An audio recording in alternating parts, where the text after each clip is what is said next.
Olá, muito prazer. Meu nome é Guilherme Galeski, sou bolsista PIBIC inserido no projeto Dinâmico em Floresta Umbral-Flamista Alto-Montana em diferentes gradientes de altitude na região serrana de Santa Catarina. Sou orientado pelo professor Tiago Floriano Estepica e vou estar aí apresentando para vocês a nossa pesquisa desenvolvida para o 31º Seminário de Iniciação Científica. O título da nossa pesquisa é a prognose da estrutura diamétrica por meio da matriz de transição em floresta umbral-flamista alto-montana na região serrana de Santa Catarina. E passar aí uma breve introdução para vocês sobre tudo aquilo que a gente vai abordar no decorrer dessa apresentação. Eu tenho que falar para vocês sobre a biometria florestal, sobre a dinâmica florestal e sobre a prognose. A biometria florestal nada mais é que eu abordar, mensurar e transformar índices biológicos e naturais em valores numéricos. Ou seja, eu transformo tudo que é natural e biológico em números, em valores numéricos. Com esses valores numéricos, tendo em vista uma escala temporal, eu consigo entender e observar a dinâmica florestal que acontece naquele extrato, naquela floresta. Pensando nessas variáveis biológicas e naturais e nessa escala de tempo, a gente também pode programar uma prognose florestal, uma prognose do que vai acontecer nesse fragmento florestal. Entender a dinâmica que vem acontecendo desde as primeiras medições e também podendo prever o que vai acontecer lá na frente. O nosso estudo ele foi desenvolvido aí no município de Urupema, que fica aí na região serrana do estado de Santa Catarina. Mais precisamente foi numa fazenda no interior do município de Urupema. O objetivo principal do presente estudo foi realizar uma projeção da estrutura diamétrica presente no fragmento estudado para o ano 2022, ou seja, a gente se baseou aí nas duas medições anteriores, no ano de 2012 e 2017, tendo essa escala temporal de 5 anos, e prevendo para daqui 5 anos, que seria, ou seja, no ano de 2022, tendo como método para essa predição a matriz de transição.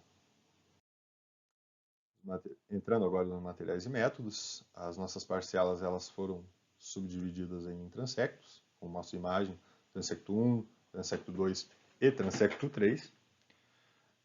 Esses transectos eles estão inseridos aí em um gradiente de altitude nessa região. A coleta de dados, que aconteceu no ano 2012 e também no ano 2017, foram coletadas aí variáveis dendrométricas, como por exemplo DAP, área basal, e também variáveis fitossociológicas, como por exemplo índices de Pielot, Schnwiner, Simpson. Entrando agora nos resultados de discussão, eu trouxe aí alguns dados estruturais de ambas as medições, tanto 2012 quanto 2017.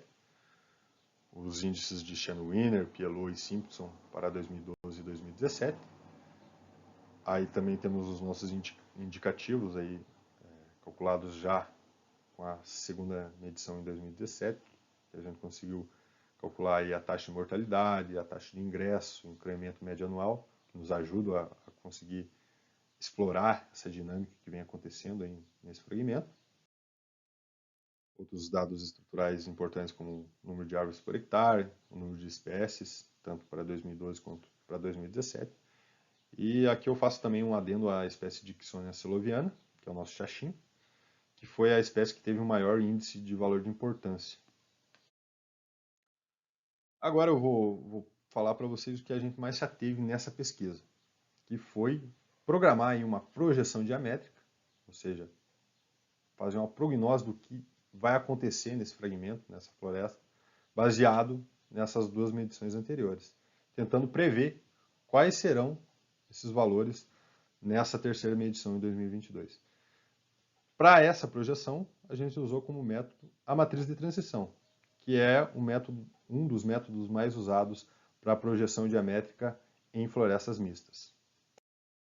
Aqui a gente pode observar os resultados dessa nossa matriz de transição, onde, por exemplo, na nossa diagonal principal aparece a porcentagem de árvores que permaneceram na mesma classe, como, por exemplo, a primeira classe de 7,5 centímetros teve 76% de árvores que permaneceram na mesma classe na segunda medição.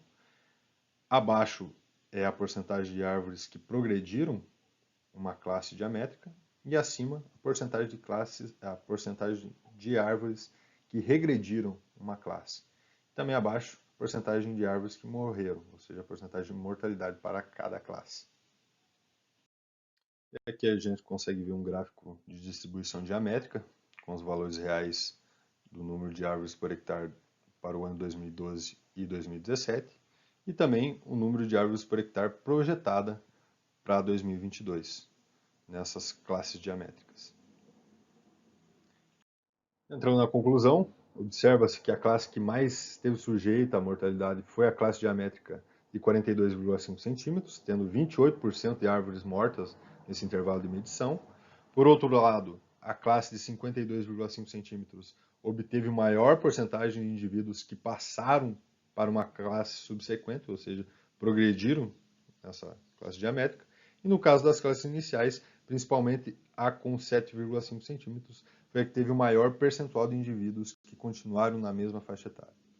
Vale ressaltar que os dados projetados pelo método podem ser observados na figura 1, demonstrando uma distribuição geométrica em J invertido, super característico de florestas mistas. Vale ressaltar que a prognose florestal realizada para esta área foi baseada nas duas medições anteriores e só poderá ser validada a sua acurácia a partir da terceira medição no ano de 2022. Nossos agradecimentos ao DESC, ao Centro de Ciências Agroveterinárias, ao CNPq, ao nosso Laboratório de Inventário Florestal, ao Governo do Estado de Santa Catarina. Muito obrigado pela atenção.